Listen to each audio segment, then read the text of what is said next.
She married the billionaire nobody dared to touch, and she thought it was just a wild mistake she'd deal with later. But the moment she walks into his world, everything feels wrong, like everyone is scared of him, like he's carrying a secret too dangerous to speak out loud.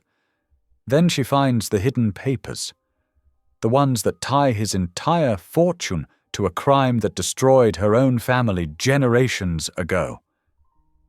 She didn't just marry a billionaire. She married the one man connected to the deepest wound in her bloodline. And now she's trapped between the truth her heart is begging her to expose and the man who's finally making her feel safe. But if she uncovers everything, will she set herself free? Or destroy the only person who ever fought to be good? What do you do when the man you married to save yourself is the one truth that could break you forever? Tell me in the comments where you're watching from right now, and if this story speaks to you, make sure you hit subscribe so you don't miss the next one. The morning sun filtered through threadbare curtains, casting weak shadows across Tessa Quinn's small studio apartment. She lay in bed, staring at the ceiling, her phone still clutched in her hand from the night before. The layoff notice email felt like a weight pressing down on her chest, making it hard to breathe. Final round of restructuring, difficult decision, 2 weeks severance. The words echoed in her mind as she finally pushed herself up. Her tiny apartment, with its second-hand furniture and stack of unpaid bills on the kitchen counter, seemed to mock her current situation. The newsroom buzzed with forced normalcy when she arrived, though whispers followed her path to her desk. "Another one gone," someone murmured. "Print journalism's dying anyway," came another voice. Tessa kept her head high, though her hands trembled slightly as she began packing her personal items into a cardboard box. "The death of journalism," sighed Carlos from the next cubicle over. "That's what they're calling it. Digital ate us alive." Tessa managed a weak smile, carefully wrapping her Reporter of the Year plaque from 2 years ago in old newspaper. "Maybe it's just evolving," she said, though her voice lacked conviction. The severance envelope felt thin in her hands when she collected it from HR. She was heading toward the elevator when editor Mark Doyle's voice stopped her. "Quinn, a minute?" She turned to find her former editor leaning against his office doorframe, his tie loosened and dark circles under his eyes, suggesting he hadn't slept much either. "I might have something for you," he said, ushering her inside. His office was cluttered with old newspapers and coffee cups, the walls lined with fading awards and photographs. "Adrian Holt," he said without preamble, sliding a file across his desk. "The billionaire?" Tessa frowned, opening the folder to find newspaper clippings and printouts. "The exiled one. Nobody's gotten near him since the scandal 3 years ago. Court records sealed, family cut him off, man disappeared from society except for his charity work." Mark leaned forward, his eyes intense. "Get me that story, and I'll make sure you land somewhere good. I've got contacts." Tessa spent the afternoon at the public library, diving deep into research. Adrian Holt had once been the golden boy of the Holt Empire, set to inherit one of the largest family fortunes in the country. Then came the sealed court case, the sudden removal from all company positions, the family's public denouncement. Rumors ranged from embezzlement to family betrayal, but nothing concrete emerged. The only recent mentions were brief notes about his charitable work: soup kitchens, homeless shelters, veteran support programs. Each article noted how other attendees gave him a wide berth, treating him like he carried some contagious curse. As evening approached, Tessa drove across town to the community shelter where Adrian was scheduled to volunteer. The building was old but well-maintained, with warm light spilling from its windows into the gathering dusk. Dark clouds loomed overhead, promising a storm. Inside, she found a bustling dining room filled with veterans and homeless individuals seeking a warm meal. Adrian Holt worked quietly at the serving station, ladling soup into bowls with careful attention. He looked different from his old photos, thinner, with grief etched into the lines around his eyes, but his movements were gentle, his smile genuine as he served each person. Tessa observed from a corner, noticing how volunteers and guests alike maintained careful distance. When they had to interact with him, their responses were clipped, their bodies tense. Yet Adrian remained unfailingly kind, focusing on each person before him as if they were the only one in the room. "Would you like some soup?" His quiet voice startled her from her observations. She hadn't realized she'd drifted closer to the serving line. Before she could respond, thunder cracked overhead. The lights flickered once, twice, then plunged the room into darkness. Confused voices rose in the dark until emergency lanterns clicked on, casting everything in a dim, bluish glow. "Everyone stay calm," called out the shelter coordinator. "The storm's knocked out power to the whole block. Roads are flooding. We're going to need to shelter in place until it passes." Tessa found herself sitting at a table near Adrian, both illuminated by the soft glow of an emergency lantern. Around them, other volunteers worked to make stranded guests comfortable, but maintained their distance from Adrian's table, leaving them in an island of isolation. Rain pounded against the windows, punctuated by rolling thunder. In the lantern's light, Adrian's face looked younger, more vulnerable. He offered Tessa a small smile, then returned to slowly stirring his cooling soup, as if resigned to the solitude that seemed to follow him everywhere. She studied him in the dim light. This man labeled a pariah, who still showed up every week to serve others with quiet dignity. Whatever story lay behind his exile, Tessa realized it was far more complex than simple scandal. The real question was whether he would trust her enough to tell it. The storm raged outside, sealing them in this moment of enforced proximity. Thunder rattled the windows as rain created rivers down the glass, and in the soft glow of the emergency lantern, two strangers sat in silence, each carrying their own weight of uncertainty about what the future might hold. Around them, the shelter settled into makeshift sleeping arrangements, volunteers distributing blankets and setting up cots. But at their table, time seemed suspended in the lantern's unwavering light, as journalist and exile waited out the storm that had thrown them together. The storm's intensity grew, rattling the shelter's windows with each thunderous boom.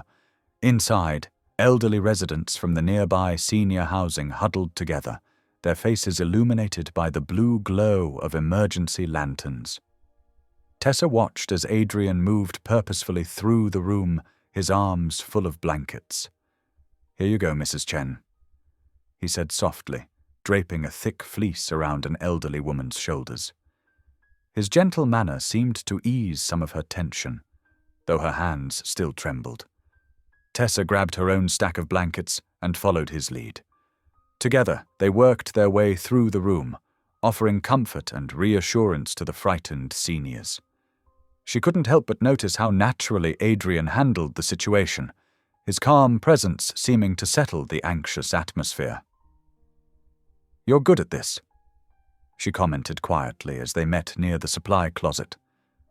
Adrian's smile held a touch of sadness. "When you spend enough time alone, you learn to read people better. Nobody wants to stand next to a man accused of destroying his own family." He spoke matter-of-factly, without bitterness, but Tessa caught the pain beneath his words. "I know something about failure," she found herself saying. "Lost my job yesterday. 5 years of working my way up, and now—" She shrugged, surprised by her own openness. Adrian paused in folding blankets, his eyes meeting hers with unexpected warmth. "You know what I've learned? Rock bottom is sacred ground. God does his best rebuilding there." The simple faith in his words touched something deep inside her. Before she could respond, the shelter coordinator approached them, looking worried. "Roads are completely flooded," he announced. "Everyone's going to have to stay put until morning." Tessa glanced at her phone. No signal. The storm had knocked out cell service too. Adrian seemed to read her concern. "I have a private cabin connected to the shelter," he offered hesitantly. "It's where I stay when volunteering late. There's a spare room, if you'd feel comfortable." She hesitated, weighing her options. The main room was crowded, with people already settling onto cots and chairs. Adrian's manner was nothing but respectful, and something in her trusted him despite his mysterious past. "Thank you," she nodded. "That would be better than trying to sleep in these chairs." They gathered their few belongings and made their way through the dark hallways, their path lit by a battery-powered lantern Adrian carried.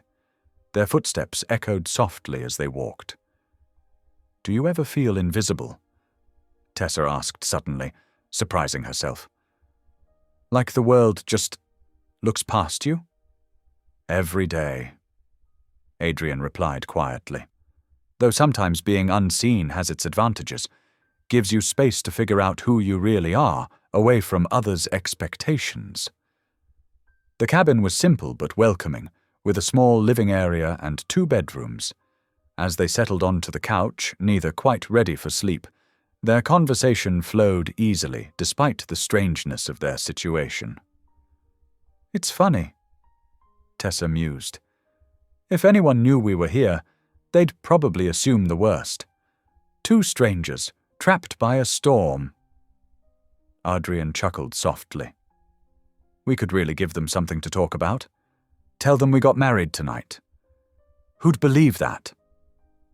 Their laughter faded into a charged silence. Their eyes met in the lantern light, and something shifted in the atmosphere.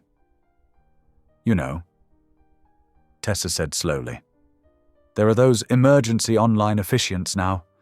For stranded couples, military deployments. Are you seriously suggesting—" Adrian's voice held both amusement and something else. Wonder, perhaps. Why not? The words tumbled out before she could stop them. "We're both starting over, both invisible. Maybe we could be invisible together." The next hour passed in a surreal blur. They found a 24-hour online officiant service that still had internet access despite the storm. The process was surprisingly simple. ID verification, electronic signatures, witnesses from the shelter staff, who were both amused and touched by the spontaneous ceremony. As dawn approached, the storm finally began to quiet. They sat together on the couch, matching wedding certificates open on their phones, staring at each other in stunned silence. Husband and wife. The words felt foreign, yet somehow right. The emergency lantern cast soft shadows on the wall as they processed the magnitude of what they'd done. In the space of one stormy night, 2 lonely souls had found each other and taken an extraordinary leap of faith. Neither spoke, but their shared silence held both terror and hope as the first light of morning began to peek through the cabin windows. The gentle aroma of fresh coffee pulled Tessa from her restless sleep. Sunlight streamed through the guest room window, casting warm patterns across the unfamiliar bed. For a moment, she lay still, trying to process the surreal events of the night before. The storm, the shelter, the impromptu wedding. It felt like a dream, except for the very real marriage certificate stored on her phone. Downstairs, she could hear Adrian moving around in the cabin's small kitchen. The floorboards creaked softly under her feet as she made her way down, wearing the same clothes from yesterday, now slightly rumpled from sleep. Adrian looked up as she entered, his expression a mix of uncertainty and warmth. He wore simple jeans and a grey sweater that somehow made him look both casual and elegant. "Good morning," he said softly, holding out a steaming mug. "I hope you like it black. I'm afraid we're out of cream." Black is perfect, thanks. Tessa wrapped her hands around the warm ceramic, grateful for something to hold on to. They stood in awkward silence for a moment, neither quite sure how to address their new status. Finally, Adrian cleared his throat. About last night. We should probably talk about that. Tessa agreed quickly. They settled at the small kitchen table, both cradling their coffee cups like shields. Morning light filtered through rain-streaked windows, making everything feel strangely intimate. I think, Adrian began carefully, we should treat this as temporary, until we figure out what it means, if it means anything. His voice was gentle, concerned. The last thing I want is for you to feel trapped by a decision we made during an emotional night. Tessa nodded, relief washing over her. Agreed. We can take some time to process, maybe see if there's a way to quietly annul it if that's what we decide. The roads should be cleared soon, Adrian said, checking his phone. Let me drive you home when they do. After everything that's happened, it's the least I can do. Around midday, the county emergency services announced the roads were passable again. As they prepared to leave, Tessa noticed Adrian scanning the surroundings with practiced wariness. Expecting someone? She asked. Reporters? He replied grimly. They tend to show up anywhere I do, and after last night's storm coverage, they might be particularly interested in this shelter. He gestured to his car, a surprisingly modest sedan. We should try to leave discreetly. The drive through rain-soaked streets was quiet, both lost in their thoughts. As they approached her apartment building, Tessa spotted several cars with telephoto lenses pointed towards the entrance. Her heart sank. Paparazzi, Adrian muttered, his knuckles whitening on the steering wheel. They work fast. He circled the block, finding a service entrance behind the building. We can get you in through here without them seeing. Tessa felt a surge of gratitude for his protectiveness. They hurried inside through the back door, Adrian insisting on accompanying her to her apartment door. Lock up tight, he advised. They'll probably try to approach you for comments. Alone in her apartment, Tessa finally had a moment to breathe. She checked her phone, which had been silent during the power outage, and found it exploding with notifications.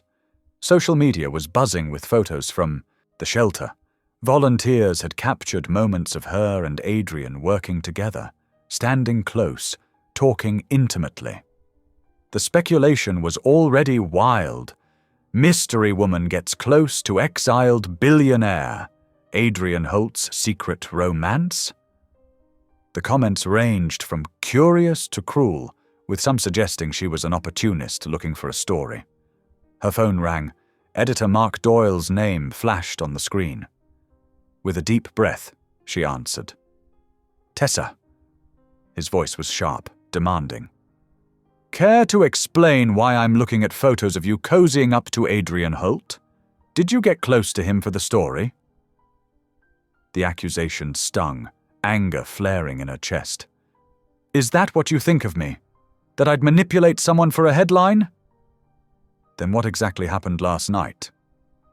Mark pressed. The words burst out before she could stop them.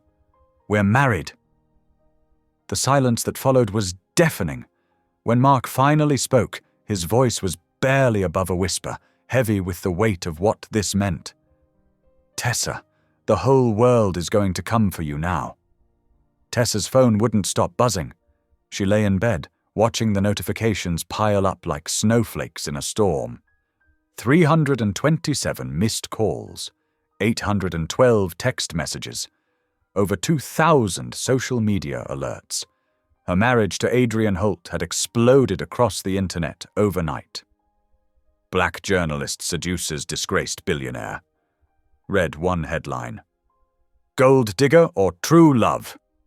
Screamed another. Adrian Holt's secret shelter wedding. Exclusive photos.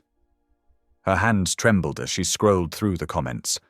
Some called her an opportunist, others praised her bravery, and many simply wanted to know why anyone would marry the man his own family had cast out.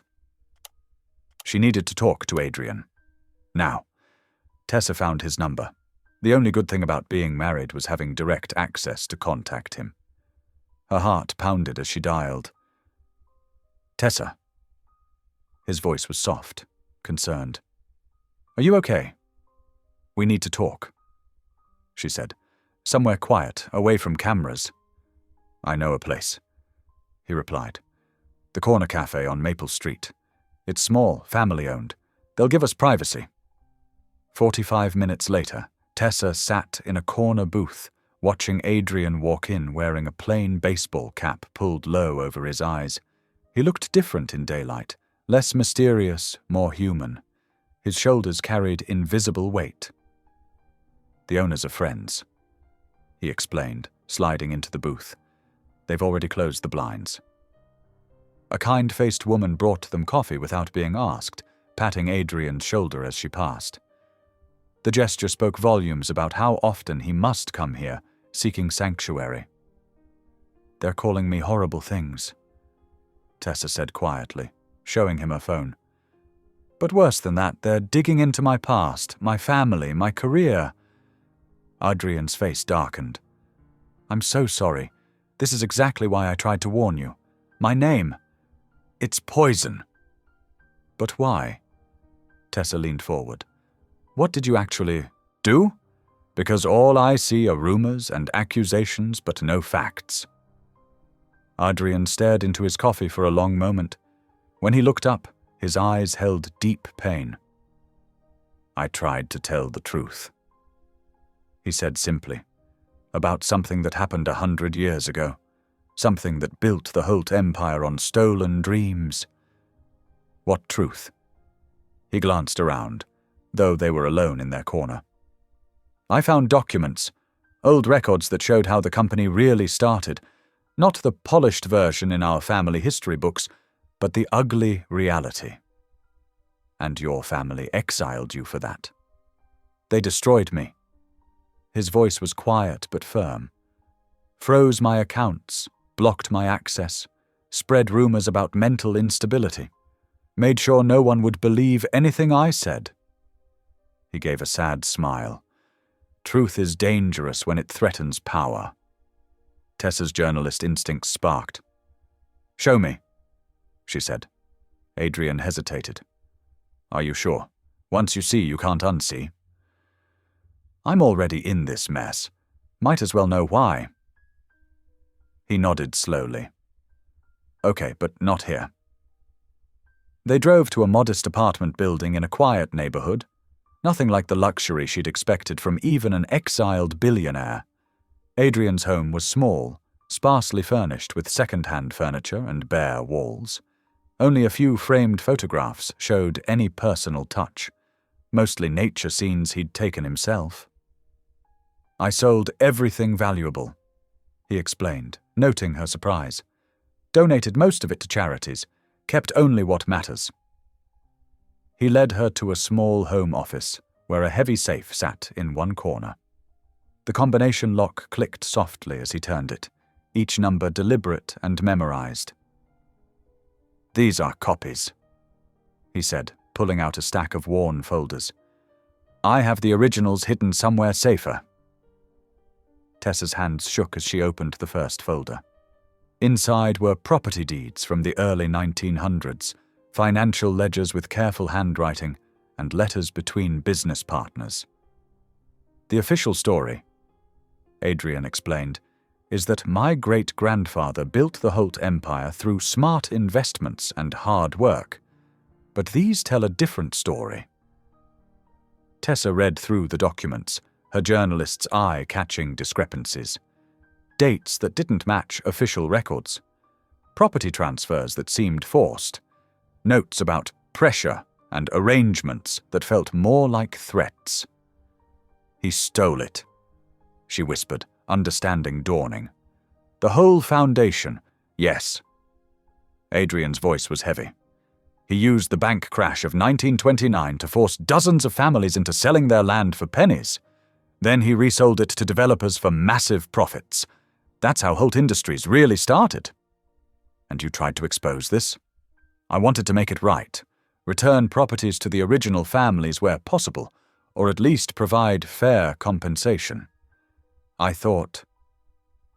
He sighed deeply. I thought the truth would free us from this burden of guilt.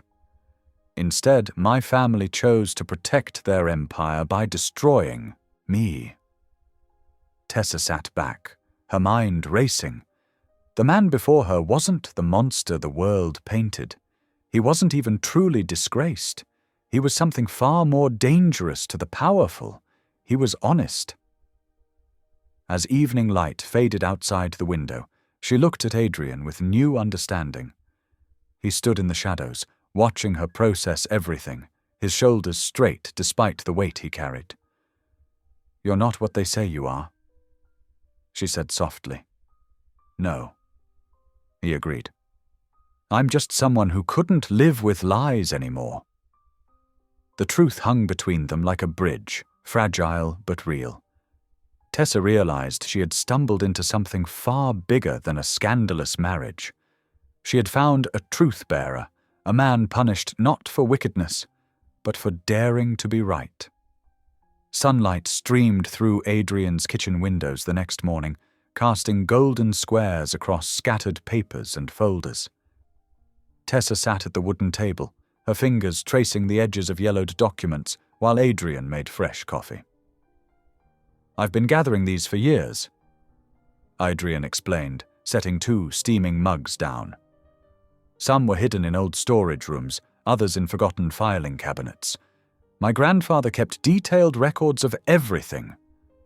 Tessa picked up a black and white photograph, its corners worn soft with age. It showed a vast stretch of farmland with neat wooden houses dotting the landscape. Where was this taken?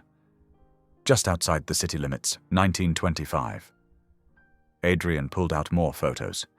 This whole area was farmland then, owned by different families, mostly black farmers who'd built successful lives after the Civil War. Tessa's journalist instincts tingled as she noticed patterns in the documents. References to a black settlement appeared repeatedly in correspondence between Holt executives. The words land transfers and acquisitions showed up frequently in papers dated 1929. "Here," Adrian said, spreading out several ledgers. "This is where it starts. When the stock market crashed, my great-grandfather used the bank crisis to force these families into selling. The official story says they were fair purchases, but look at these numbers." Tessa studied the figures, her stomach turning. "These prices, they're practically nothing." "Exactly. He waited until they were desperate, then offered pennies on the dollar. If they refused..." Adrian's voice tightened. "Well, he had friends at the banks who could make life very difficult." "And when you found this out, you tried to make it right?" Adrian nodded, running a hand through his hair. "I brought everything to the board, showed them proof that our company's foundation was built on stolen land. I wanted to track down the families, return properties where possible, or at least offer fair compensation." His laugh was bitter. "Within 24 hours, they'd frozen my accounts and started spreading rumors about my mental health." "Do you know who the families were?" Tessa asked, shuffling through more papers. "The ones who lost their land? Most records were destroyed. My Aunt Evelyn made sure of that." Adrian's expression darkened. "She guards the family reputation like a fortress, but I've been piecing together what I can find." They worked through the morning, sorting documents by date and location. Tessa created a timeline on her laptop, while Adrian mapped property boundaries on old survey documents. After lunch, Adrian pulled out a dusty ledger he hadn't shown her before. "This one's from 1928. It lists original property owners before the transfers began." Tessa flipped through brittle pages, scanning columns of neat handwriting. Halfway down a page, she stopped breathing. There, written in faded ink, was a name she knew well. Quinn.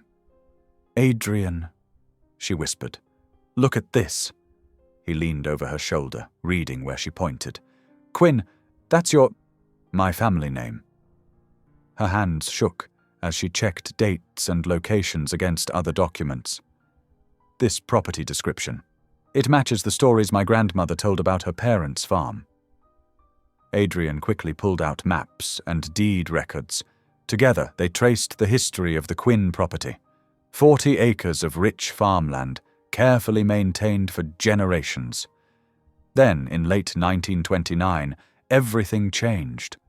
A forced sale, a fraction of the land's worth, a family displaced. "Oh my God!" Tessa breathed, pieces falling into place. The stories about why they lost everything. It wasn't just bad luck or the depression, it was deliberate. She stood up suddenly, needing space. The sunny kitchen felt too small, too close.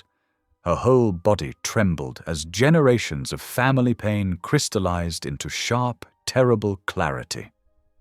Adrian watched her, his face drawn with ancestral guilt. He didn't move, didn't try to comfort her. He knew no comfort was possible in this moment. Tessa gripped the back of her chair, staring at the damning evidence spread across the table. When she finally spoke, her voice was barely a whisper. "My family. Your family stole from mine." The living room felt impossibly large as Adrian sat alone in the darkness. He hadn't bothered turning on the lights after Tessa left. The weight of history pressed down on his shoulders, making even breathing feel like a burden. Every few minutes, he would pick up his phone, type out a message to her, then delete it. What could he possibly say? Outside his windows, the city lights twinkled like nothing had changed. But everything had changed. The truth he'd been searching for had turned into something far more personal than he'd imagined. His family hadn't just stolen from nameless victims, they'd stolen from Tessa's family. From the woman who was now, through a strange twist of fate, his wife. Sleep never came.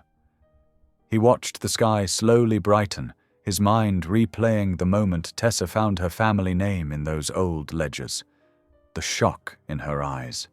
The way her hands had trembled. As soon as the clock showed 6 o'clock in the morning, Adrian grabbed his keys. He drove through empty streets to Tessa's apartment building, rehearsing words that felt hollow no matter how he arranged them.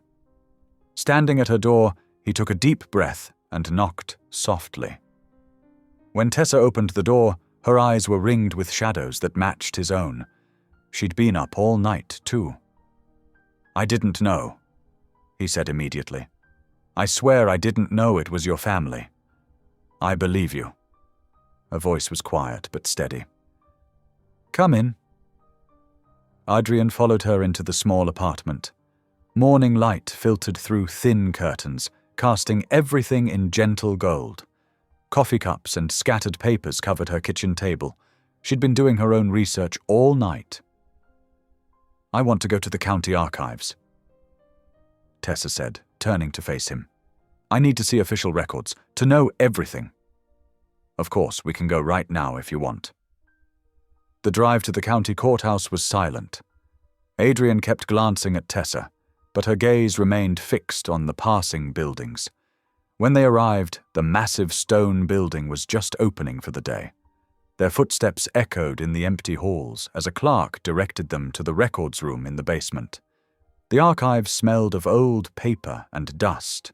Row after row of metal shelving stretched into dim corners, holding centuries of the county's history. An elderly archivist helped them locate property records from the 1920s, then left them alone with boxes of documents. "Here," Tessa said after an hour of searching. Her voice cracked as she lifted out a deed dated October 3rd, 1929. "This is it." Adrian moved closer to read over her shoulder. The document detailed the transfer of 40 acres from James and Sarah Quinn to Holt Development Corporation. His grandfather's signature was bold at the bottom, next to 2 shaky X marks where Tessa's great-grandparents should have signed their names. "But that's wrong," Tessa whispered. "My great-grandparents could both read and write. They wouldn't have signed with X's." They dug deeper, finding more documents. Bank notices, foreclosure threats, letters from Holt lawyers.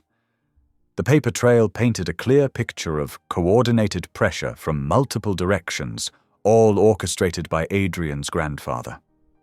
"They didn't just take the land," Adrian said, his voice heavy with shame. "They erased your great-grandparents' dignity too, made it look like they were illiterate, powerless." Tessa sat back in her chair, pressing her hands to her eyes. Hours had passed. The afternoon sun slanted through high basement windows, casting long shadows across the floor. "I need air," she said suddenly, standing up. "We should go." They emerged from the courthouse into the golden light of sunset. The autumn air felt cool after the stuffy archives. They stood on the steps, neither sure what to say or where to go next. Finally, Adrian turned to face her. "Do you hate me?" Tessa was quiet for a long moment, watching leaves skitter across the courthouse lawn. "I'm hurt," she said at last. "Confused, angry at what happened to my family. But," she looked at him directly, "I see you trying to make it right. That counts for something. I don't know how to make this right. Neither do I."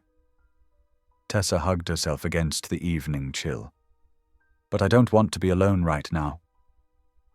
"There's a diner around the corner," Adrian suggested softly. "We could get dinner, talk more?" The diner was mostly empty, its neon sign casting pink and blue reflections on their booth's worn tabletop. They ordered coffee and simple meals, comfort food for uncomfortable conversations. Between bites, they talked about family stories, shared memories passed down through generations. The weight of their discovery remained, but somehow felt more manageable shared across a table over warm food. As they walked out into the cool night air afterward, both were acutely aware that nothing was resolved. Their impulsive marriage now carried the weight of historical wrongs. The truth they'd uncovered would change everything, but neither knew exactly how. They stood in the diner's parking lot, watching their breath fog in the chilly air. Cars passed on the nearby street. A siren wailed in the distance. The city moved on around them, while they stood suspended between what was and what would be. The morning sun had barely crested the horizon when Tessa reached for her phone. She'd been awake for hours, her mind racing with questions about her family's past. Adrian answered on the first ring, as if he too had been waiting for dawn. "I need your help," she said softly. "There must be people who remember. Older folks in the community who heard the stories passed down." "I know a few places we could start," Adrian replied. "I'll pick you up in 30 minutes." Their first stop was a senior center nestled in what used to be the heart of the displaced community. The brick building was warm and inviting, with rocking chairs on the front porch and cheerful curtains in the windows. Inside, the scent of coffee and fresh-baked muffins filled the air. Several elderly residents sat in a sunny common room, some reading newspapers, others working on puzzles. They looked up with gentle curiosity as Adrian and Tessa entered. A woman in her late 70s, wearing a floral dress and a kind smile, approached them. "I'm Miss Dolores McCree," she said, extending her hand. "You must be the young couple I've been reading about in the papers." Tessa nodded, suddenly nervous. "We're hoping to learn about the history of this area, about what happened to the families who lived here in the 1920s. Miss Dolores's eyes softened with understanding. She gestured for them to sit in a quiet corner where potted plants created a sense of privacy. Many of us grew up hearing those stories from our parents and grandparents. The Holt name—" She paused, glancing at Adrian. "Well, it was understood to be untouchable." Over the next hour, other residents drifted over, adding their memories to the tapestry of history. One man remembered his grandfather speaking about midnight visits from men in suits, carrying papers that no one could read properly. Another recalled her mother's stories of watching families pack their belongings into wagons, leaving homes they'd built with their own hands. "My aunt," said Miss Dolores, her voice gentle but firm. "She lost everything. Not just the land, but her sense of belonging. The community they'd built here. It was more than property. It was family." Tessa felt tears prick at her eyes. Adrian sat beside her, his shoulders tense with the weight of his family's actions. Miss Dolores reached across and took both their hands in hers. "But child," she said to Tessa, "I see the fire in your eyes. Remember this. Seek truth with grace, not just rage. Rage burns everything it touches, including the one holding it." They spent the afternoon moving between different community centers and homes, collecting stories that had been passed down through generations. Each account added another piece to the puzzle, revealing the systematic way the Holt Empire had dismantled these families' lives.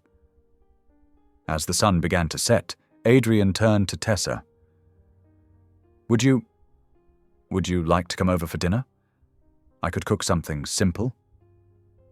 His voice was hesitant, uncertain. "I don't really have guests. Ever, actually." Tessa found herself nodding, surprised by how natural it felt to accept. Adrian's condo was modestly furnished but spotlessly clean. The kitchen gleamed with unused appliances. While he prepared a simple meal of pasta and salad, Tessa watched him move through the space with careful precision. "When was the last time you shared a meal with someone here?" she asked. Adrian paused, thinking. "I honestly can't remember. It's been years, probably." They sat at his small dining table, the city lights twinkling through the windows behind them. The pasta was perfectly cooked, the salad fresh and crisp. As they ate, their conversation drifted away from the weight of the past and toward their own stories. "I used to hide in the library during parties at the main house," Adrian admitted, twirling pasta on his fork. "All those people, all that pretense, it felt suffocating. Books made more sense." Tessa smiled, remembering her own childhood sanctuary. "I had a treehouse. My dad built it, and I'd spend hours up there writing stories in my notebooks." They talked about their faith journeys, Adrian's quiet rebellion against his family's showy religion in favor of simple, sincere belief, and Tessa's deep roots in her grandmother's church, where community meant everything. The evening passed with a gentle ease that surprised them both. When Tessa finally stood to leave, gathering her notebook filled with the day's interviews, Adrian walked her to the door. "Can we keep working together tomorrow?" he asked quietly, his voice holding a note of hope. The simple question hung in the air between them, carrying more weight than just their investigation. It was about trust, about choosing to face the painful truth together rather than alone. Ms. Dolores's words echoed in Tessa's mind. Seek truth with grace. Looking at Adrian, she saw not the weight of his family's sins, but a man trying to make things right, one careful step at a time. The morning sun had barely crested the horizon when Tessa arrived at Adrian's door, her arms full of worn cardboard boxes. Inside were treasures she'd kept safe through every move, her family's carefully preserved records, photographs, and letters spanning generations. Adrian opened the door, already dressed in a simple blue sweater and jeans, his eyes brightening at the sight of her. "Here, let me help with those," he said, reaching for the heaviest box. They set up their workspace on his dining room table, clearing away the remnants of last night's dinner. Tessa began unpacking her family's history with reverent care. Yellowed envelopes, faded photographs, and brittle papers emerged one by one. "My great-grandmother kept everything," Tessa explained, handling a stack of letters tied with faded ribbon. She believed in preserving memories, even the painful ones, especially the painful ones. Adrian watched her sort through the documents, his expression thoughtful. "She must have been very strong," he said softly. She was. Tessa pulled out a black and white photograph showing a young couple standing proudly in front of a small farmhouse. This was their home, the one they lost. My great-grandfather built it himself. Adrian's hands trembled slightly as he accepted the photograph. The farmhouse in the image stood on land that had helped build his family's empire. The weight of that reality settled heavily between them. Throughout the morning, they pieced together two very different legacies. Tessa's family history revealed resilience in the face of devastating loss, handwritten accounts of rebuilding lives from scratch, of holding on to dignity when everything else was stripped away. Adrian's documents exposed the calculated manipulation behind his grandfather's empire, each paper trail leading back to more stolen dreams. Around noon, Adrian stepped into the kitchen to prepare lunch, simple sandwiches and fresh fruit. As they ate, Tessa noticed how he listened to her stories without interruption, his attention focused and genuine. There was no trace of the entitled billionaire the world assumed him to be. Instead, she saw someone carrying the weight of generational wrongs with quiet grace. "Tell me about your great-grandparents," Adrian asked, genuinely interested. "What kind of people were they?" Tessa's eyes lit up as she shared memories passed down through her family. "My great-grandfather was known for his garden. Even after they lost the farm, he would grow vegetables in whatever space he could find. My great-grandmother taught reading to neighborhood children on their front porch. They never let bitterness take root. As afternoon sunlight streamed through the windows, they continued their work. Adrian noticed how Tessa's determination energized the room. Her journalist's mind connected details others might miss, while her heart remained open to the human story behind each document. "Look at this," she said, excitement coloring her voice as she pointed to a detail in an old deed. "The dates match perfectly with my great-grandmother's journal entries. We can prove the signatures were forged." Adrian moved closer to examine the papers, their shoulders nearly touching.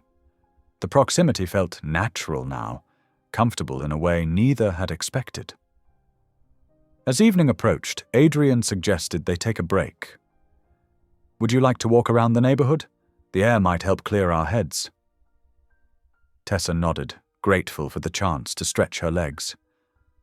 They stepped out into the quiet residential street, where mature trees lined the sidewalks and the setting sun painted everything in soft gold. "I've been thinking about legacy," Adrian said as they walked. "Not just what we inherit, but what we choose to do with it." Tessa considered his words. My great-grandparents could have chosen hatred. Instead, they chose to focus on building something new, something good. "That's what I want to do," Adrian admitted. "Not just expose the truth, but find a way to rebuild what was broken, to create something healing from all this pain." They paused at a small neighborhood park, empty now except for chirping birds settling in for the night. The moment between them felt both simple and profound. Two people from opposing sides of history, choosing to face the truth together. "It's not just about forgiveness," Tessa said thoughtfully. "It's about responsibility, about acknowledging what happened and working to make it right." Adrian nodded, understanding in his eyes. "That's why I couldn't stay silent, even when it cost me everything. Some truths demand to be spoken." They completed their circuit of the neighborhood as dusk deepened into evening. Back at Adrian's building, he helped load Tessa's boxes into her car. Their hands brushed briefly as they arranged the last box, sending a warm current through both of them. "Same time tomorrow?" Adrian asked. "Same time," Tessa agreed, surprised to find herself smiling, really smiling, for the first time since their impulsive marriage. The drive home felt lighter somehow. As she pulled into her apartment complex, Tessa realized that something had shifted during their day together. What had started as an unlikely partnership was growing into something neither of them had planned for, something warm and real and full of possibility. The morning sun had barely risen when the first camera flashes started going off outside Tessa's apartment. She peeked through her blinds to see a growing crowd of reporters camping on her lawn, their equipment scattered across the grass like invasive weeds. Her phone buzzed with a news alert. The headline made her stomach clench. Gold digger journalist entraps exiled billionaire. Below, it was a photo of her and Adrian walking together, his hand protectively near her elbow as they left the county archives. "This is ridiculous," she muttered, scrolling through the article filled with anonymous inside sources claiming she had orchestrated their entire meeting at the storm shelter. Her email inbox dinged with a message from an expensive law firm representing Holt Industries. The carefully worded threat was clear. Stop investigating historical matters irrelevant to modern business operations or face severe legal consequences. Tessa's hands shook as she got dressed, but determination steadied her steps. She had faced opposition before as a journalist. This was just bigger stakes. When she arrived at Adrian's condo, she found him pacing in his living room, his usually calm demeanor crackling with anger. "They threatened you," he said as soon as she walked in. It wasn't a question. They did. Tessa set down her bag. "But I'm not stopping." Adrian ran a hand through his hair, frustration evident in every movement. "The board called an emergency meeting this morning. They gave me an ultimatum. Cut all ties with you or face permanent disinheritance. No appeals, no exceptions." "What did you say?" "I told them to go to hell." His voice was quiet but firm. "I'm done letting them bury the truth." Tessa felt something warm bloom in her chest at his words. Without discussion, they both moved to the dining room table where their research was spread out. They had work to do. The afternoon passed in focused intensity as they scanned documents and created detailed timelines. Tessa's journalist training helped them organize the evidence chronologically, while Adrian's business background allowed him to trace the money trails hidden in old ledgers. "Look at this pattern," Tessa said, pointing to a series of dates. Every time a black family's property was seized, there was a matching deposit into this separate account labeled land acquisition. Adrian leaned closer, his shoulder brushing hers. "And here's the connection to the dummy corporation my grandfather used. We can prove the systematic nature of what they did." Around 6 o'clock, a gentle knock interrupted their work. Miss Dolores stood in the doorway, holding a covered dish that filled the air with the sweet smell of peaches. "Thought you two could use some sustenance," she said, her wise eyes taking in their tired faces and the papers scattered everywhere. "And maybe a little encouragement." They cleared space at the table as Miss Dolores served still warm peach cobbler, the homey dessert somehow making Adrian's sparse condo feel more like a home. "You know," Miss Dolores said, settling into a chair, "what you're doing here isn't just about exposing old wrongs. It's about healing. Sometimes God uses unlikely partnerships to bring light into dark places." Tessa glanced at Adrian, finding him already looking at her. Their gazes held for a moment before they both smiled softly. "The path ahead won't be easy," Miss Dolores continued. "Those who've held power rarely give it up without a fight, but truth has its own power, and love is stronger than fear." Before leaving, Miss Dolores suggested they pray together. They joined hands around the table, the elderly black woman who carried her community's memories, the exiled billionaire seeking redemption, and the journalist whose search for a story had become a quest for justice. "Lord," Miss Dolores prayed, her voice warm and strong, "guide these two as they seek truth. Give them wisdom to know how to use it, courage to face whatever comes, and hearts open to your leading. And Lord, thank you for bringing them together in your perfect timing." As she spoke, a profound peace settled over the room. Tessa felt it in her bones, a certainty that whatever storms lay ahead, they were on the right path. After Miss Dolores left, Adrian walked Tessa to her car. The evening air was cool and sweet, crickets beginning their nightly chorus in the bushes nearby. They moved slowly, neither quite ready for the day to end. At her car door, they paused. The space between them felt charged with something neither had planned for, something that had grown naturally through shared purpose and quiet moments of understanding. Adrian's hand moved slightly toward hers, then stopped, uncertain.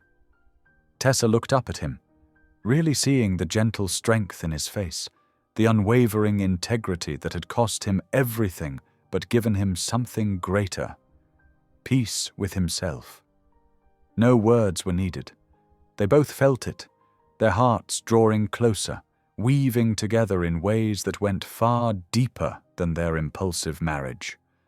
Whatever came next, they would face it together. The moment stretched, soft and significant, before Tessa finally opened her car door. Tomorrow would bring new challenges, but tonight they held on to this pocket of peace, this unexpected gift of connection neither had been looking for but both had found. The morning sun had barely crested the horizon when Tessa's phone buzzed with Adrian's text. "Need you to come over early. Found something important." She arrived at his condo 30 minutes later, her hair still damp from a rushed shower, coffee in hand. Adrian opened the door immediately, his eyes bright with urgency. "Sorry to wake you so early," he said, ushering her inside. "But I couldn't wait. Watch this." He led her to his home office, where he pressed a hidden panel in the wooden wainscoting. With a soft click, a section of the wall swung open, revealing a concealed storage space. "Before they exiled me," Adrian explained, pulling out carefully preserved boxes, "I spent weeks secretly copying everything I could find. Original deeds, private journals, coded financial records, all of it. I've kept them, protected, waiting for the right time." Tessa's journalist instincts kicked into high gear as she helped him carry the boxes to the dining room table. "How did you know to look for these?" "I overheard my Aunt Evelyn ordering someone to destroy old records. That's what first made me suspicious." Adrian's hands were gentle as he lifted out leather-bound journals. "These belonged to my grandfather. He documented everything." They spent the next several hours piecing together a devastating trail of evidence. The journals revealed a systematic pattern of fraud, using false documents and threats to force black families off their land. Tessa's trained eye caught the careful coding in ledger entries, seemingly innocent business transactions that masked the theft of entire communities' wealth. "Look at this," she said, pointing to a series of numbers. "These amounts match exactly with the property values from that time period. They weren't even trying to hide it in their private records." Adrian nodded grimly. They never thought anyone would dare question it. The Holt name was untouchable. Around 1 o'clock, their stomachs reminded them they hadn't eaten. Adrian heated up leftover soup while Tessa organized their morning's findings. The simple domestic moment felt strangely natural, as if they'd been working together for years instead of days. Over lunch, the weight of their discoveries hung heavy in the air, but something else hummed between them too, an awareness that had been growing steadily since that stormy night at the shelter. "I keep thinking about what Miss Dolores said," Tessa ventured quietly. "About God using unlikely partnerships." Adrian set down his spoon, meeting her eyes. "I don't think there's anything unlikely about us anymore." The honesty in his voice made her heart skip. For a moment, they just looked at each other, acknowledging what had been building, trust, understanding, and something deeper neither had expected. I thought I was just chasing a story, Tessa admitted. But finding you, it feels like purpose, not coincidence. Adrian reached across the table, taking her hand. His touch was warm and steady. When I first saw you at the shelter, I felt seen for the first time in years. Not as a Holt, not as a scandal, just me. Tessa squeezed his hand, remembering how gentle he'd been serving meals that night, how his quiet strength had drawn her even then. You're nothing like what they say about you. You're everything they're afraid of. Honest, brave, willing to sacrifice everything for truth. The afternoon found them back at work, but with a new lightness between them. They organized hundreds of documents chronologically, creating a clear timeline of the Holt Empire's corrupt foundation. Adrian's business expertise helped trace complex financial webs, while Tessa's investigative skills shaped the evidence into a compelling narrative. We need to make this absolutely bulletproof, she said, adding another labeled tab to their growing report. Your family will try to discredit everything. Let them try. Adrian's voice held quiet confidence. The truth is all here, in their own words and numbers. As the sun began to set, they took a break, stepping out onto Adrian's small balcony. The city spread out before them, lights beginning to twinkle on in office buildings and homes. Adrian stood behind Tessa, both of them looking out at the skyline. Sometimes I used to stand here feeling so alone, he said softly, carrying all this truth and having no one to share it with. Tessa turned to face him, her heart full of tenderness for this man who'd chosen right over easy, truth over power. You're not alone anymore. He took her hands in his, and they stood together in the golden evening light. The air felt charged with possibility, not just for them, but for justice long delayed, for healing long denied. We can really do this, Tessa whispered, looking up at him. We can change history. Adrian's smile was gentle but determined. Together. The setting sun painted the sky in shades of hope, its warm light touching their joined hands and illuminating their faces. In that perfect moment, everything felt possible. Love, justice, redemption. They had found each other, found their purpose, and found the courage to stand for truth, no matter the cost. Looking out over the city they would soon shake to its foundations, they held on to each other and this precious pocket of peace, their hearts beating in sync with the promise of tomorrow. Tessa's heels clicked softly against the worn hallway carpet as she approached her apartment door. The day's revelations still buzzed in her mind, making her fingers fumble with her keys. But something caught her eye, a plain manila envelope lying just inside her doorway, as if someone had slipped it underneath while she was gone. Her journalist's instincts flared with warning. She picked up the envelope carefully, noting its weight and the absence of any markings. Inside her apartment, she set her bag down and settled at her small kitchen table before opening it. Photographs spilled out, dozens of them. Her breath caught as she began to sort through them. They showed Adrian at various points over the past few years, but something was off. The images had been carefully selected and arranged to paint a disturbing picture. Here was Adrian speaking intensely with known criminals. There he was passing envelopes to shady-looking men in dark corners. Several showed him entering buildings known for illegal dealings. But it was the doctored video clips, saved on a small flash drive, that made her hands shake. Edited fragments of security footage showed Adrian in what appeared to be threatening conversations, though the audio was conspicuously missing. The final clip showed him speaking directly to someone off-camera, his expression cold in a way Tessa had never seen. A typed note fell from the envelope last. Walk away or be ruined. Her chest tightened. The implications were clear. Someone wanted her to believe Adrian was manipulating her, using her for some darker purpose. The rational part of her mind knew these were likely fabrications, but doubt crept in like poison. He'd already admitted to withholding information about the stolen land. What else might he be hiding? Unable to sit with her spiraling thoughts, Tessa grabbed her keys and headed for her car. The drive to Adrian's condo passed in a blur of streetlights and questions. Had she been naive? Had her heart led her to trust too quickly? When Adrian opened his door, his smile faded at the sight of her expression.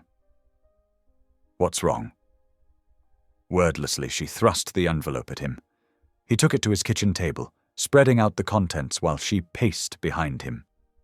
His face grew increasingly troubled as he examined each item. "These are fake," he said finally, his voice tight. "I've never been to half these places. The video clips are edited to—" "Did you know?"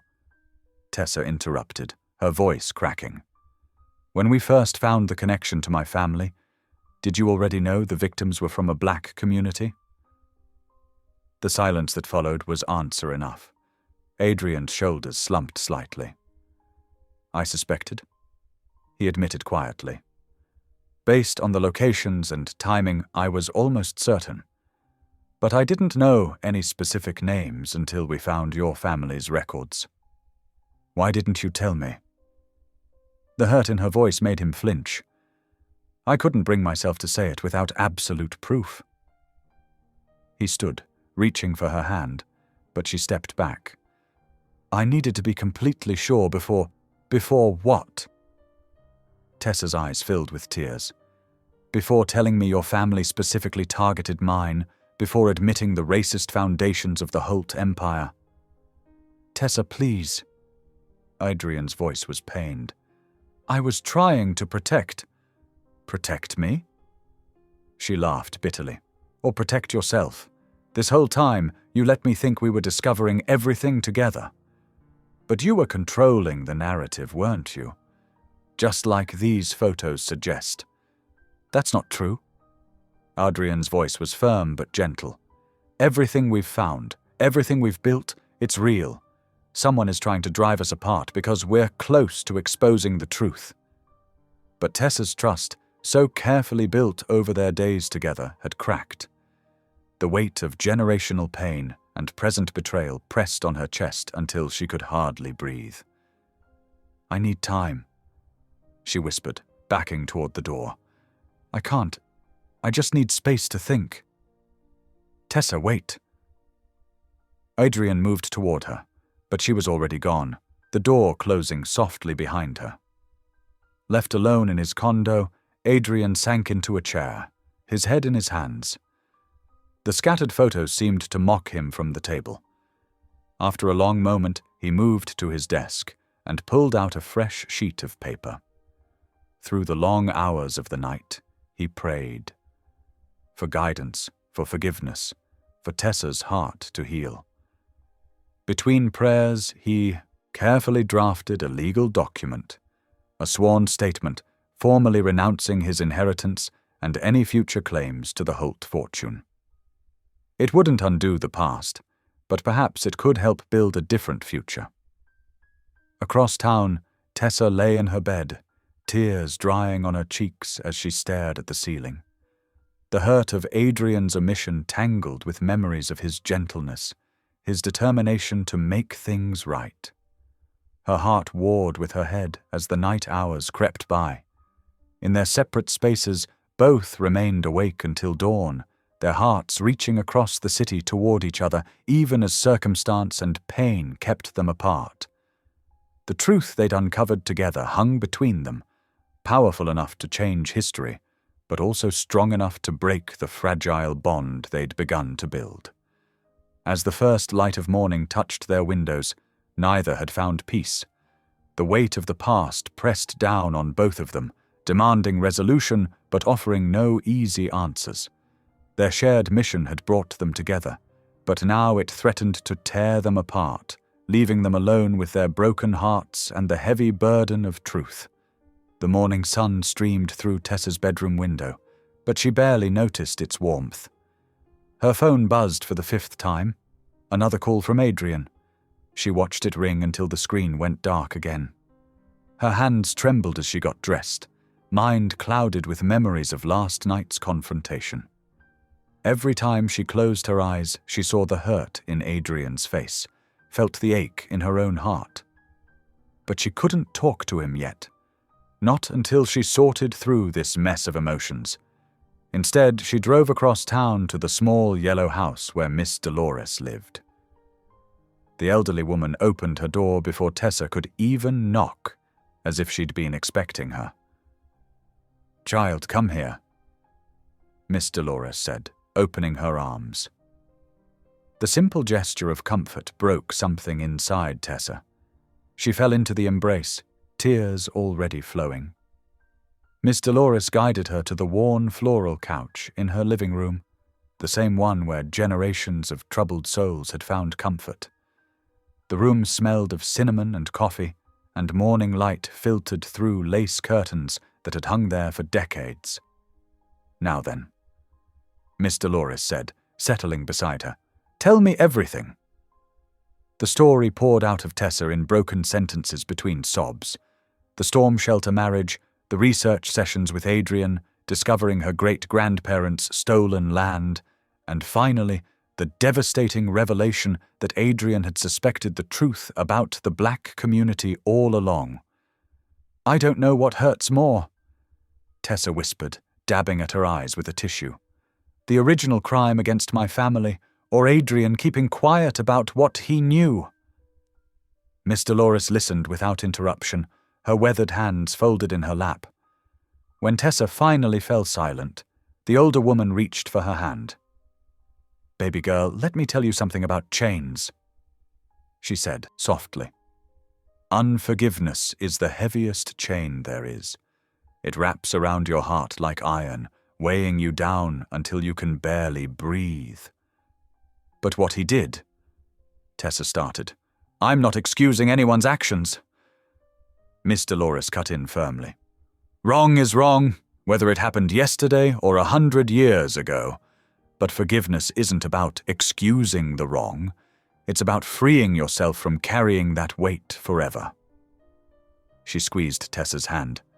"That young man is carrying generations of guilt that isn't even his. And yes, he should have told you everything right away. But I've watched him with you these past days.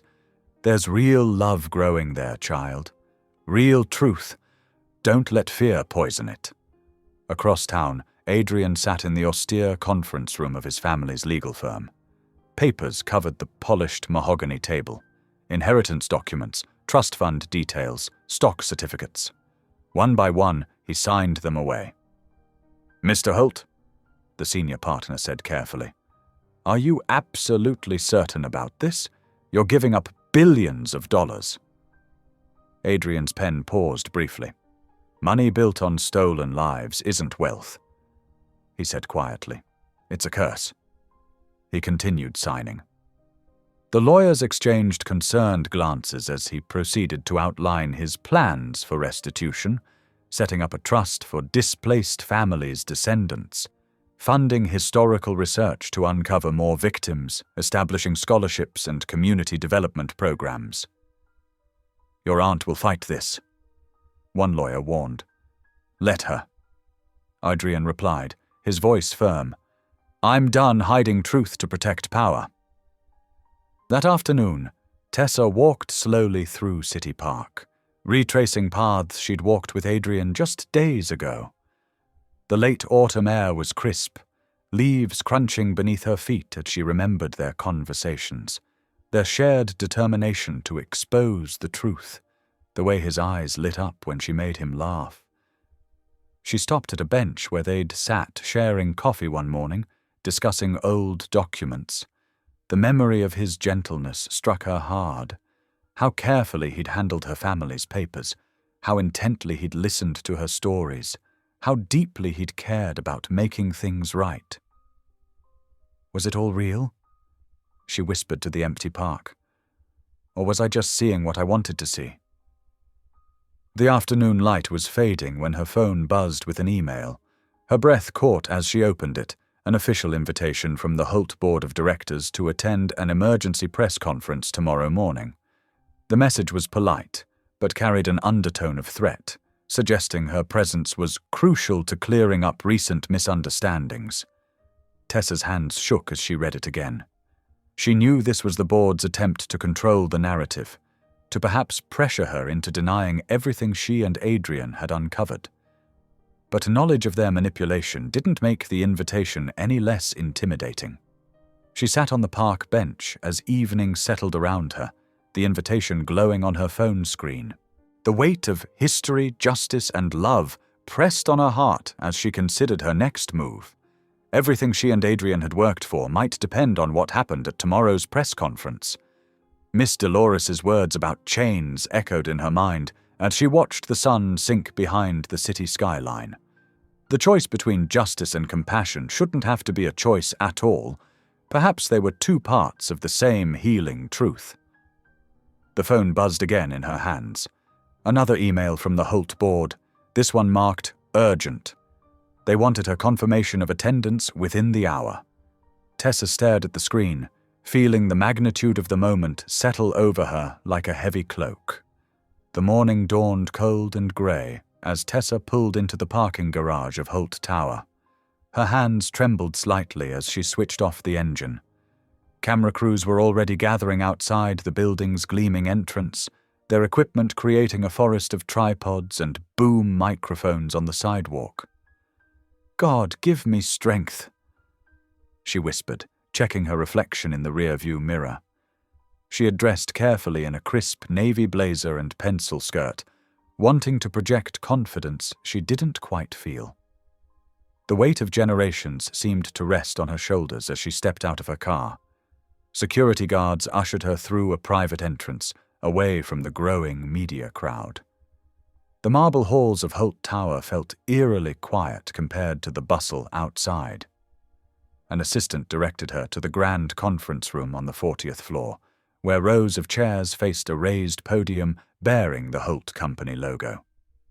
Tessa slipped into a seat near the side wall, her heart pounding. She had expected to see the entire Holt board assembled, ready to spin some carefully crafted narrative that would bury the truth forever. Instead, the stage remained empty, except for a single microphone stand and a thin manila folder lying on the podium. The room filled quickly with reporters and cameras. Tessa recognized faces from major networks and newspapers, all of them hungry for what promised to be a dramatic story. The air crackled with anticipation. At precisely 9 o'clock, a side door opened. Adrian walked out alone. Tessa's breath caught in her throat. He looked both determined and vulnerable in his simple charcoal suit, without the usual trappings of wealth that marked his family. Dark circles under his eyes suggested he hadn't slept, but his steps were steady as he approached the podium. Camera shutters clicked rapidly. Whispers rippled through the crowd. Everyone had expected the full might of the Holt Empire to be on display. Instead, there was just Adrian, standing alone with his folder of evidence. He adjusted the microphone and cleared his throat. "Good morning," he began, his voice quiet but firm. "I've called this press conference to share a truth that has been hidden for far too long." The room fell silent. Tessa held her breath.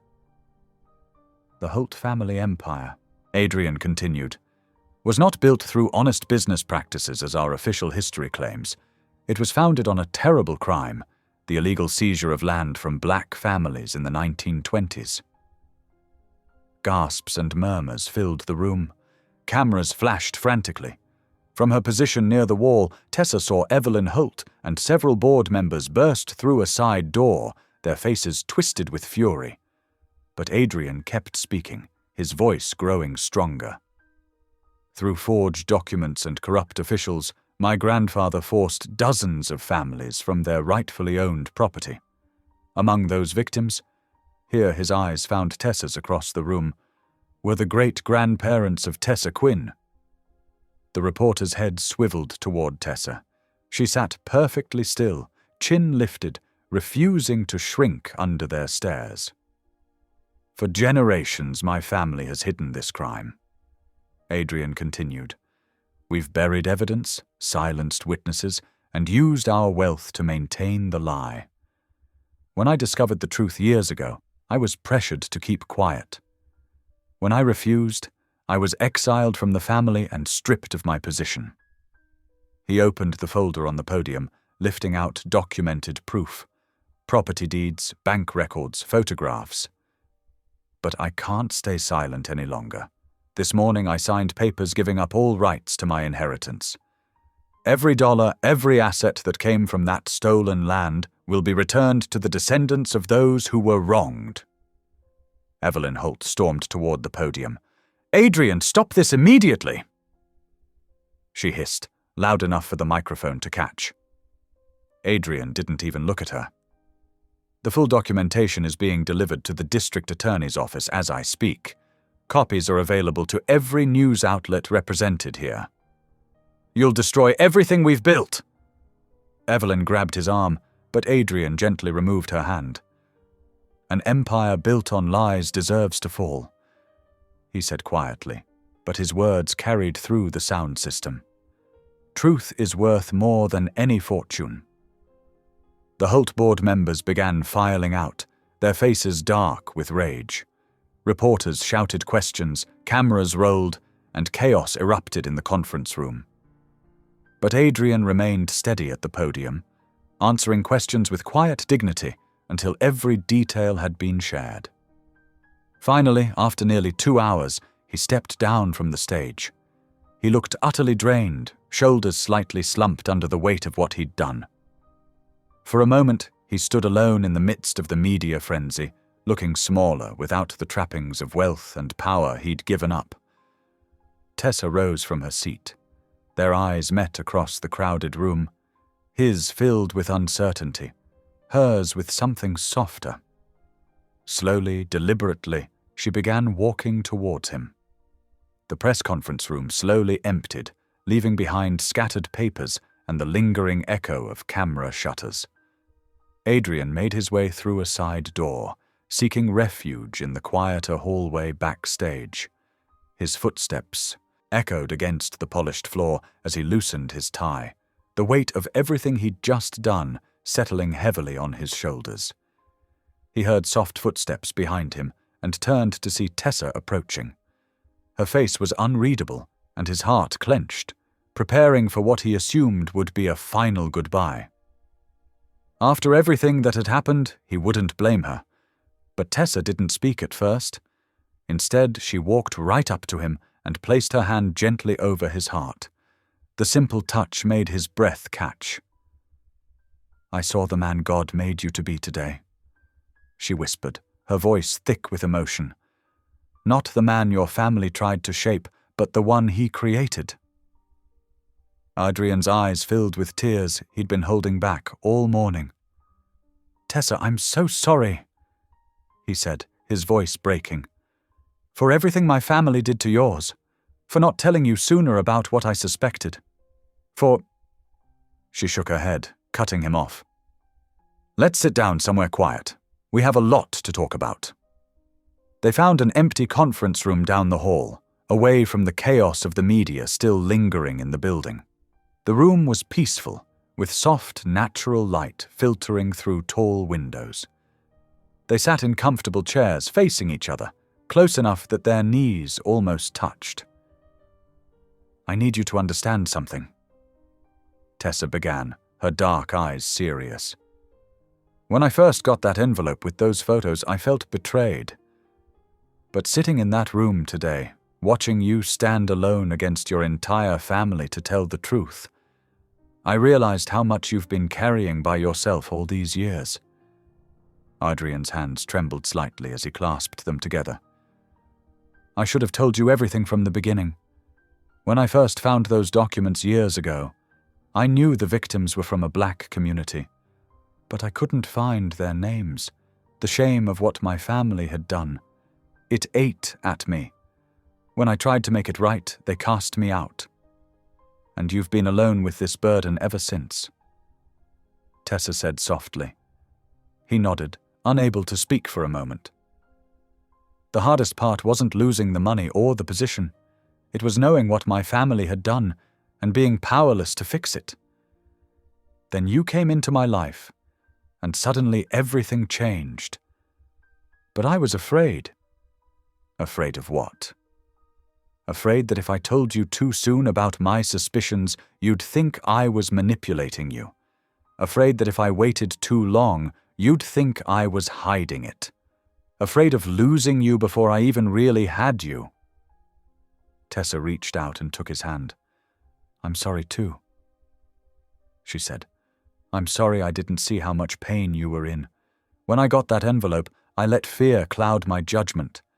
Instead of talking to you, I pulled away." They sat in silence for a moment, their joined hands a bridge across generations of pain and misunderstanding. "What happens now?" Adrian asked quietly. Tessa squeezed his hand. "Miss Dolores told me something important yesterday. She said forgiveness doesn't excuse the wrong, but it frees us from being chained to it forever. I think maybe that's where we start." Adrian's eyes met hers, hope flickering in their depths. "Would you be willing to go somewhere with me?" When Tessa nodded, they left the building together, slipping out through a back entrance to avoid the reporters. Adrian's car was parked in a quiet corner of the garage, and they drove in comfortable silence through the city streets. The memorial park Miss Dolores had often mentioned sat on a gentle hill overlooking the city. Old oak trees spread their branches wide, creating peaceful spaces perfect for reflection. Adrian and Tessa found a wooden bench beneath the largest oak, its ancient trunk twisted and strong against the late afternoon sky. "Miss Dolores says she comes here to pray when her heart is heavy," Tessa said, looking up through the leaves. "She says God feels closer somehow under these old trees." Adrian settled beside her on the bench. "Would you pray with me?" Tessa nodded, and they joined hands. Adrian's voice was soft but steady as he prayed. "Lord, we come before you with heavy hearts that need your healing. Guide us as we try to right old wrongs and build something new. Help us find the path to healing, not just for ourselves, but for all the families affected by this pain. Give us wisdom to know how to move forward in a way that honors you." Tessa added her own prayer, her voice blending with his. "Father, thank you for bringing truth to light. Help us learn to trust each other and you more deeply. Show us how to turn this painful history into something that brings hope and healing to others." As their prayers faded into silence, the setting sun painted the sky in soft oranges and pinks. Tessa shifted closer to Adrian, resting her head against his shoulder. He wrapped his arm around her, and together they watched the sun sink towards the horizon, its warm light filtering through the oak's strong branches. The ancient tree stood guard over them, its leaves whispering in the evening breeze, a quiet witness to two hearts beginning to heal, finding their way back to each other under its sheltering branches. The morning sun streamed through Tessa's apartment windows as she and Adrian sat at her small kitchen table, sharing coffee and planning their next steps. Their hands occasionally brushed as they passed documents back and forth, each touch now carrying warmth instead of uncertainty. "The city council meeting starts at 9 o'clock, Tessa said, checking her watch. "Are you ready?" Adrian nodded, straightening his simple blue tie. He'd deliberately chosen not to wear an expensive suit, opting instead for a modest business outfit that wouldn't draw attention to his former wealth. "I have all the documentation organized, including the proof of original ownership and the fraudulent transfers."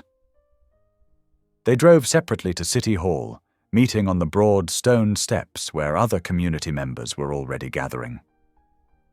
Miss Dolores waited for them at the top, her grey hair neat under a small hat, her presence providing quiet strength. "Good morning, children," she said, embracing them both. "Remember, speak from your hearts today. Truth has its own power. Inside the council chambers, Tessa and Adrian presented their case together. Adrian's voice remained steady as he explained the historical theft, while Tessa shared her family's personal connection. The council members listened intently, occasionally conferring in whispers as they examined the evidence. This land was taken through deception and force, Adrian stated clearly. As the heir who uncovered this truth, I formally request its return to the rightful owners, starting with the Quinn family property. After 2 hours of presentation and discussion, the council voted unanimously to begin the legal process of land restoration. As they left the chambers, Miss Dolores wiped happy tears from her eyes. "The Lord makes all things new," she whispered. By early afternoon, they had scheduled meetings with 3 different non-profit organizations. In a sunny conference room at the Community Foundation, Tessa sketched out her vision for the memorial garden, while Adrian discussed funding structures. "We want to honor every family that was displaced," Tessa explained, spreading out preliminary designs. "The garden will have spaces for reflection, healing, and gathering. Each family's story will be preserved and shared." The foundation director nodded approvingly. "And the community center? It will provide educational programs, job training, and support services." Adrian added, "We're establishing a restitution fund to ensure long-term sustainability. I've already arranged to transfer my personal assets to seed the fund." Miss Dolores, who had accompanied them to the meetings, began making phone calls to other community elders. Her gentle voice carried authority as she explained the plans, inviting families to participate in the remembrance ceremony. "We need to acknowledge the pain," she told one listener, "but also celebrate the healing that's beginning.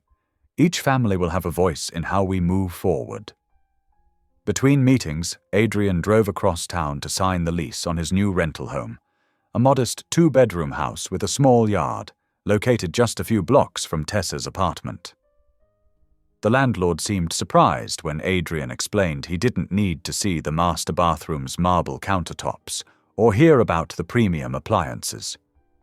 "It's perfect just as it is," Adrian said simply, signing the paperwork. The house represented more than just a place to live. It was a conscious choice to embrace a simpler life, focused on what truly mattered. Late afternoon found them helping Adrian move in his few belongings. He had sold most of his expensive furniture, keeping only books, family photographs, and personal items that held real meaning. Tessa arranged his books on wooden shelves while he unpacked kitchen essentials.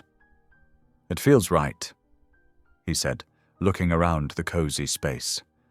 "Starting fresh, building something real." As evening approached, they returned to Tessa's apartment to prepare dinner together. The simple act of chopping vegetables and stirring pots created a comfortable domesticity neither had expected that stormy night at the shelter. The aroma of herbs filled the kitchen as they worked side by side. Over plates of pasta, they finally had the conversation they'd been moving toward all day. "I've been thinking," Tessa began, twirling spaghetti around her fork, "about our marriage." Adrian set down his glass, giving her his full attention. "So have I. That night at the shelter, we made a choice based on feeling lost and unseen," she continued. "But now we see each other clearly." Adrian finished softly. "And I choose you, Tessa. Not because of a storm or circumstances, but because of who you are. Your strength, your compassion, your determination to seek truth and justice." Tessa reached across the table to take his hand. "I choose you too, Adrian. Your humility, your courage to stand alone for what's right, your gentle heart that carries others' burdens." "I'd like to do it right this time," Adrian said. "Renew our vows someday, surrounded by family and community. Not hiding, not rushing, but celebrating the love that grew from unexpected ground." Tessa's eyes shone with happy tears. I'd like that too. When the memorial garden is finished, maybe. A symbol of how beauty can grow from broken places. They continued talking as evening deepened into night, their words weaving together plans for the future. Not grand schemes of wealth and power, but simple dreams of love, service, and healing. Their hearts, once strangers thrown together by circumstance, now beat in rhythm with shared purpose and deepening love. Miss Dolores's wisdom echoed in their minds. Broken things, when mended with love and truth, could become more beautiful than before.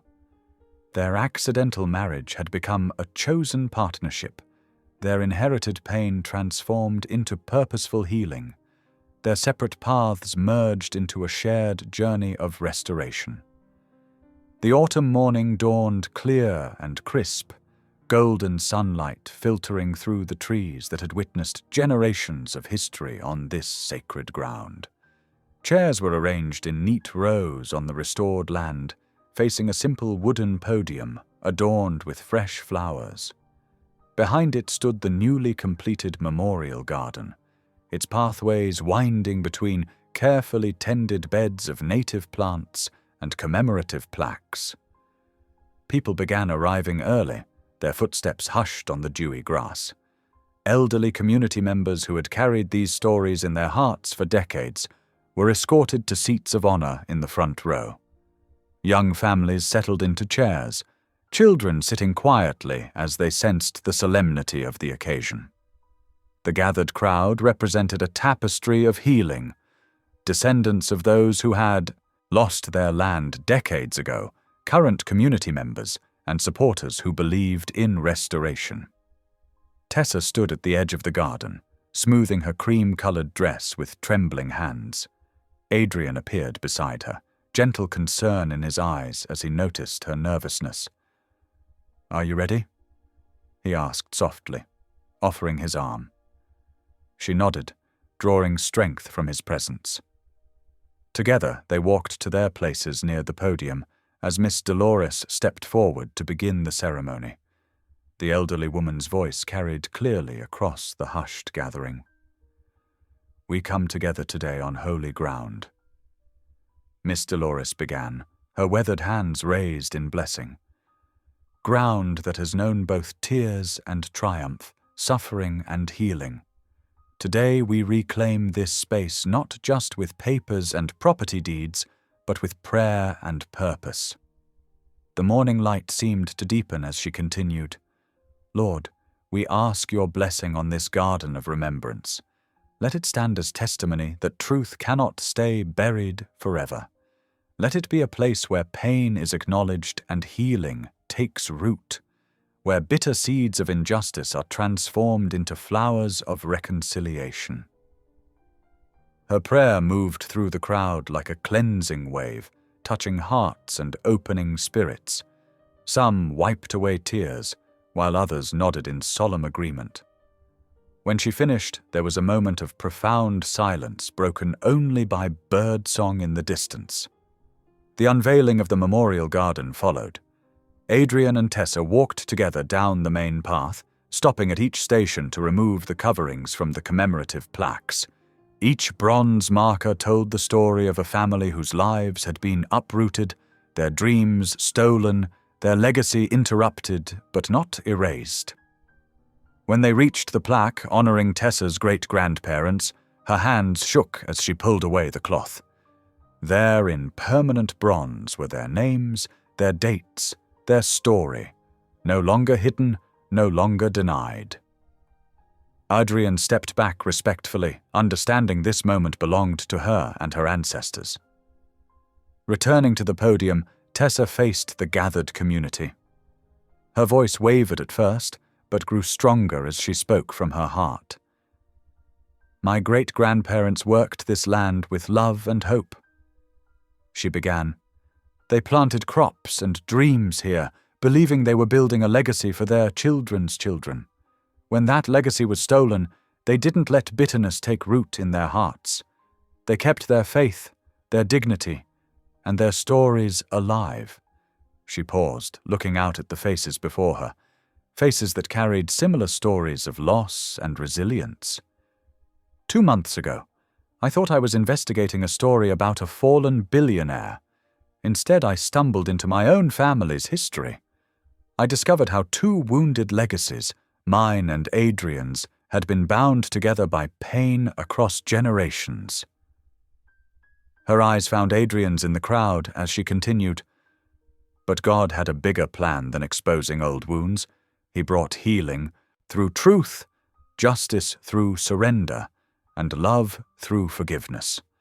Adrian chose to break the chains of silence his family had forged. He gave up everything to restore what was taken. And in doing so, he taught me that the greatest legacy we can leave isn't built on wealth or power, but on courage, truth, and grace. After the formal ceremony concluded, people lingered in the garden, exploring the paths and reading the plaques. Some of the elderly community members shared stories with younger generations, their memories finding voice in this sacred space. The sound of an old hymn began softly, "Amazing Grace," and spread through the gathering until the garden was filled with harmony. Tessa and Adrian walked hand in hand to the massive oak tree that stood as a living witness to both tragedy and redemption. Its sprawling branches cast dappled shadows on the ground where her great-grandparents had once tended their crops. They stood in silence for a moment, feeling the weight of history and hope. "You healed a legacy," Adrian whispered, his voice thick with emotion as he turned to face her. Tears spilled down Tessa's cheeks as she replied, "You gave it back." The simple words carried the weight of generations, of wrongs righted, of love chosen over bitterness. The gentle autumn breeze moved through the leaves above them, carrying the community's hymn skyward. Adrian drew Tessa into his embrace, holding her close as their hearts beat together. In this moment, their marriage, begun in a storm and tested by fire, was sealed anew. Their shared journey of uncovering truth had led them to this place of restoration, where broken things were made whole and new beginnings sprouted from old wounds. All around them, the memorial garden bloomed with promise. Children played between the flower beds, while their parents read the stories preserved in bronze. Elderly witnesses shared cups of lemonade and memories on comfortable benches. The space was already becoming what they had dreamed, a place of remembrance and renewal, of honoring the past while nurturing hope for the future. Hand in hand, Tessa and Adrian began walking forward, their steps sure and steady on the path ahead. Their hearts were full with the knowledge that truth had triumphed, compassion had conquered, and faith had found a way to bring beauty from ashes. The legacy they would build together would be rooted in these restored foundations, a testimony to the power of love to heal even the deepest wounds and bridge the widest divides. The morning sun continued to rise over the garden, casting long shadows behind them as they walked toward their future. The hymn followed them, carried on the wind like a blessing, as they moved forward together into a story still being written, one of truth, compassion, and unwavering faith. The morning sun crept through Tessa's bedroom window, casting a warm glow across her grandmother's quilt. She lay there for a moment, letting the peace of yesterday's dedication ceremony settle deep in her bones. The weight of generations, both the pain and the healing, rested differently now, like a mantle rather than a burden. In her small kitchen, she brewed coffee using the pour-over method that Adrian had taught her during their late research nights. The familiar routine brought a smile to her face as she thought about how far they'd come from that stormy night at the shelter. Opening her great-grandparents' leather-bound journal, she settled into her favorite reading chair.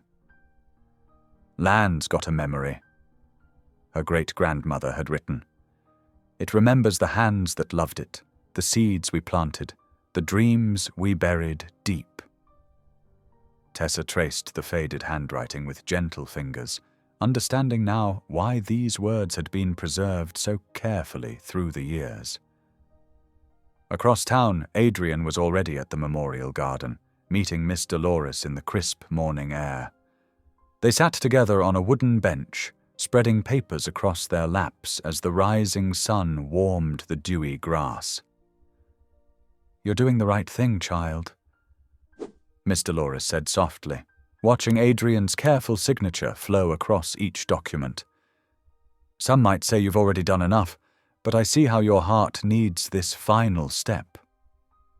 Adrian nodded, his pen moving steadily. The land needs to be legally theirs again, not just symbolically, but in every way possible. He glanced at the elderly woman who had become such a steady guide. "I want to do this right. Everything right. Including with Tessa."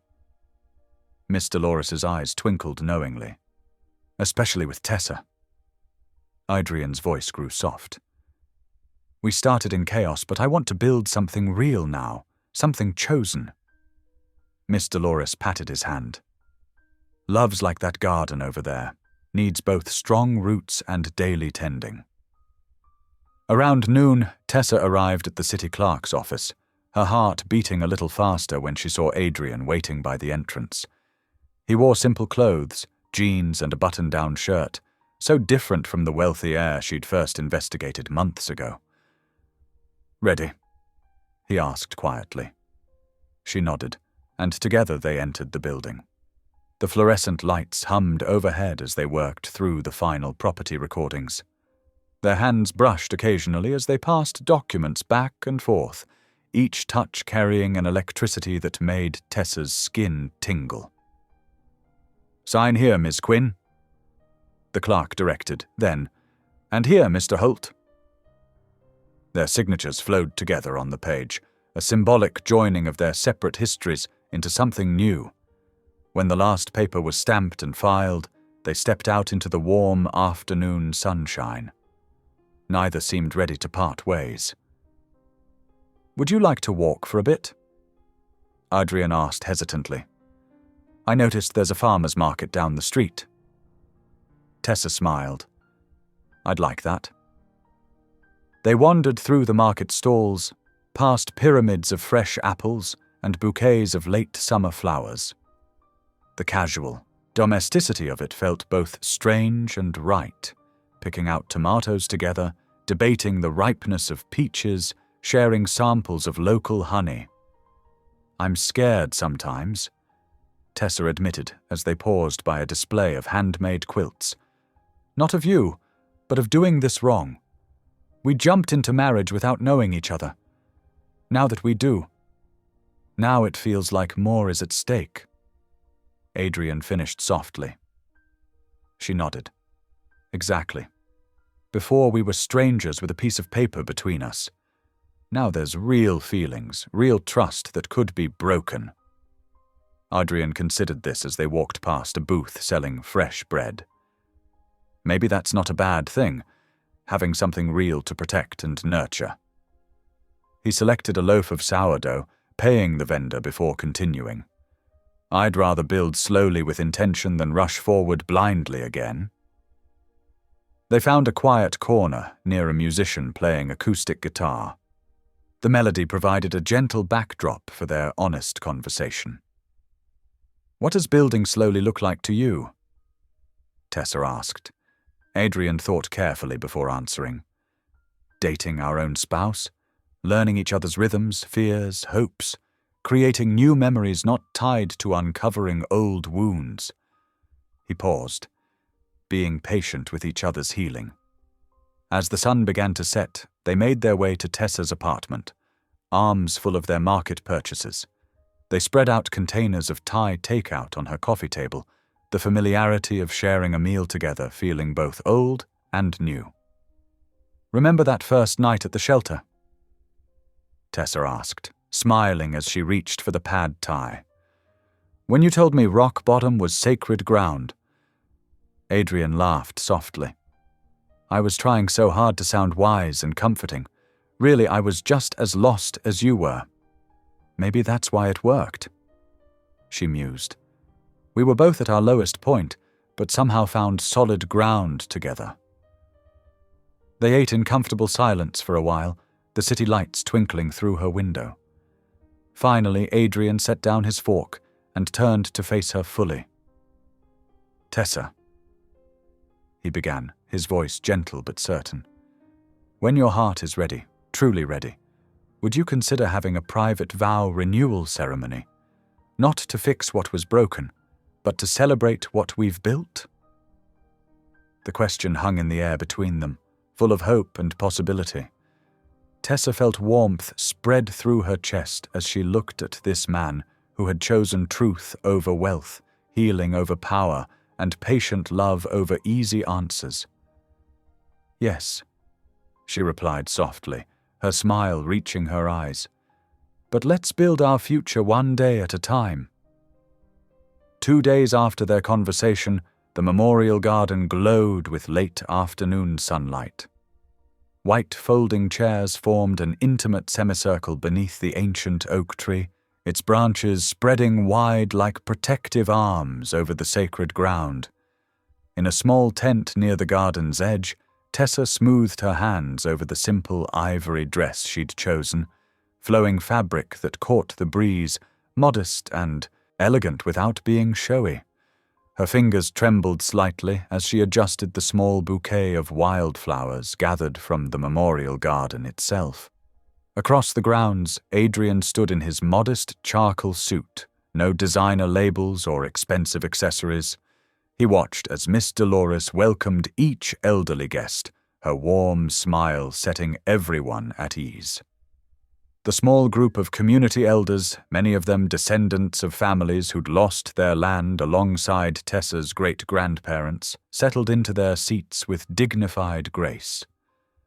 As the sun began its descent, painting the sky in shades of amber and rose, Tessa and Adrian faced each other beneath the oak tree.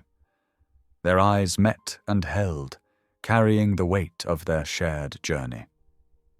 "I choose you," Adrian began, his voice steady and clear.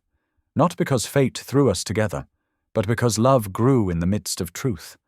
I vow to walk beside you in partnership, to honor both our past and our future."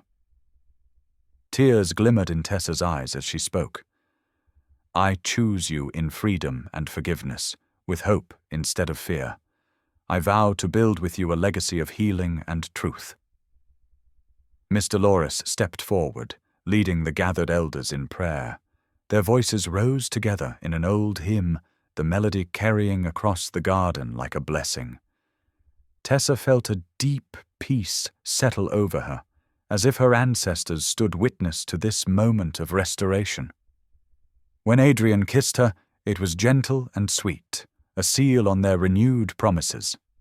Hand in hand, they walked down the garden path together, their steps sure and purposeful, ready to begin their marriage again with clear hearts and open eyes. Thank you for being here. If something in this story stayed with you, I'd love to see you again. Subscribe, and tomorrow I'll bring you another story crafted with heart.